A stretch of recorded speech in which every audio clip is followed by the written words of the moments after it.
অসুস্থ।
পতিত স্বৈরাচার সরকারের শাসন আমলে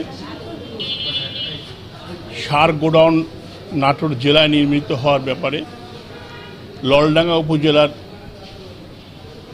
একটি গ্রামে এই সার গোডাউন নির্মাণের সিদ্ধান্ত গৃহীত হয় এবং তৎক্ষণিতে আমরা সেই সরকারের আমলেই পতিত আওয়ামী লীগ সরকারের আমলে আমরা এর বিরোধিতা করি, আমরা স্মারকলিপি প্রদান করি।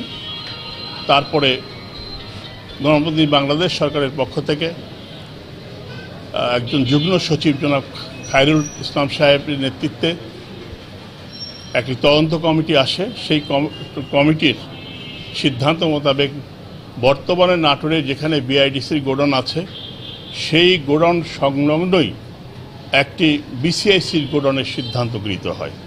কিন্তু আমরা হঠাৎ করে জানতে পারলাম পতিত আওয়ামী লীগ সরকারের তৎকালীন ভোট রাজনীতির কারণে তারা গোপনে আবার সেই ললডাঙ্গা উপজেলার বাসিদেবপুর গ্রামে তারা গোডাউন নির্মাণের প্রক্রিয়া চলমান রেখেছে। আমরা এর তীব্র প্রতিবাদ জানাচ্ছি এবং পাশাপাশি একই আমব্রেলার নিচে বিআইডিসি এবং বিসিআইসির গোডাউন হোক এবং এটা হলে সরকারের আমাদের যে রেলওয়ের জমিগুলো পড়ে আছে সেই জমিতে গোডাউন করলে সরকারের 100 কোটি সাশ্রয় হবে, টাকা সাশ্রয় হবে। পাশাপাশি আমার ডিলাররা শহরের প্রাণকেন্দ্র থেকে মালামাল সংগ্রহ করতে পারবে এবং তাদের পরিবহন খরচ এবং ট্রাকের ব্যবস্থা, এখানে থাকা খাওয়া সব ব্যবস্থায় সম্পূর্ণ হবে।